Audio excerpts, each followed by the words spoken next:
we're talking about BEE the other day, and BEE stands for Boomerang energy effect. boomerang. If you could explain Classic. boomerang energy effect in 25 minutes or less. Sure. Let's try to do it in 25 seconds or less for the intro. They go deeper. Boomerang energy effect. Boomerang energy effect, as we understand right now, is Well said. Yeah. It's just around. Because it's always evolving. Right. It's this our idea that we're experiencing the world, each other, humanity, nature, in a cyclical reality. So much so that what I have and what I put out into the world, even if it's directed at one individual or 10 individuals, just putting it out into the universe as an energy, whatever that thing is, however long it takes, it will make its way back to you. And you will experience a level of that same energy. And I don't know what determines, speaking with percentages, I don't know what determines if I get back 100%, 150%, or 75%. I don't know exactly how that happens or what determines how that happens, but I know for sure it's been proven over and over again, time and time again, that what we are putting out, not only does it go and impact people, some we know, some we don't know, but it will make its way back to you. And I think it's super encouraging and exciting. And I think there are also pieces of it that can be discouraging and somewhat intimidating if we're operating in a certain manner. I'm like, if that is the reality, which we believe it to be, and so many stories have shown it to be, then I think it helps us to understand, again, whether or not we want to look at it, there is a responsibility that comes with walking through this world and walking this earth. And it can be a great thing. We can be putting out great BEE all the time if we want to.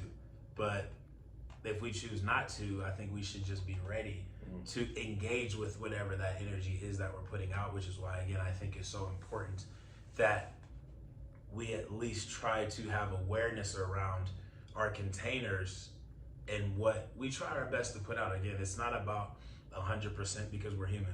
Maybe we'll hit that in some moments, but we're not going to exist like that. I'm not going to be walking around with 100% compassion all the time. It can't happen. I have to engage with things. I have to engage with other people's BEE, and they're not always putting out good stuff. That's reality, and it's okay. But I think the bumping more up against others' BEE. The bad BEE. Yeah. I don't want to bump up against the bad BEE. Yeah, it's a lot happening out now there. It's getting ridiculous. Yeah, it's like that's what happens. Ridiculousness it abounds sometimes. It begets ridiculousness. Man, to an insane degree. But yeah, so I think if we can have an eye on our containers and wake up, or not just wake up, but maybe a midday reminder. Hey, I like a midday reminder. I want to embody compassion. Yeah. And maybe we, as we try to practice these things, maybe we have a relative tier system for our own training. So maybe my first couple of weeks, it's, hey, I want to have compassion and love for myself. And then maybe a month in, it's, hey, I want to have compassion and love for others. And maybe 3 or 4 months in, maybe it's like, I want to feel what it's like to embody compassion. I like working on that muscle. Yeah, I'm like just progressing. It's just like doing push-ups. Maybe you start with 1, maybe after a month it's 20, maybe in 6 months it's 50, I like love that. And I like that you started on you. Yes. Because really you're responsible for you. So you have to start with you. I have to start with me. Yes. And I like the practice of 2 months of working on self-compassion before I start practicing on other people. To make sure you essentially kind of get it. I know we're trying to So measure cheating. things because we're humans and we like to measure things. But it's a starting point. It's a starting maybe point. Maybe it doesn't take 2, maybe it's 3, maybe it's 1.5. But yeah, but I think you know. like that. Yeah. I think I've been working on this every day. It's like anything, any discipline. But if I set out daily, and I like the midday check. Yeah. So you do the morning check, midday, maybe mid-afternoon-ish around dinner time, and then right before bed, do another check on your compassion levels. Like how am I doing in compassion? How did I do today? Yeah, maybe that's the evaluation. Go back and evaluate the day. Like, you know what? I think I really hit it well today. As I was listening to you talk, I kept getting this image of a quiver of boomerangs, and Wow. you know how you like when you go and golf is a ridiculous sport. Some people are great at it and love it, but they actually like have a little case to carry, and you pull out the proper glove. Yeah. You have to do that. Or surfers used to call it they would have a quiver of surfboards for various waves. You know, longboard riding, shortboard riding, whatever competition they were in. But I thought about like, what if you had this imaginary quiver of boomerangs that you carry around, and you're like, which ones am I going to throw today? Like, which ones am I going to toss into the world? Wow. Because boomerangs, if you hold the boomerang, they're pretty hard. Unless you're throwing out Nerf boomerangs.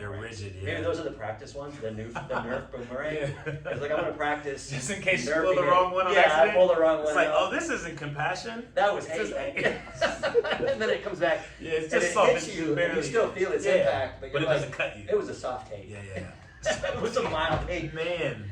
It was maybe indifference at best. You're about to say, we have to think about Woo! a mild hate, and if that even exists. Is that It hate? might. Yeah.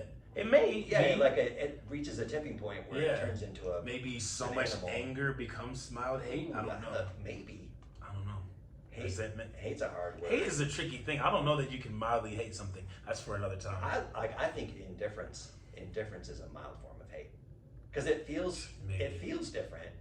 Although indifference is, if I walk by somebody and am I indifferent towards them, I might be saying inside of me, I just literally don't care if you exist or not. Which is pretty hateful. That's true. Like, I don't care at that's all. That's not a Nerf boomerang. No, that's a high level.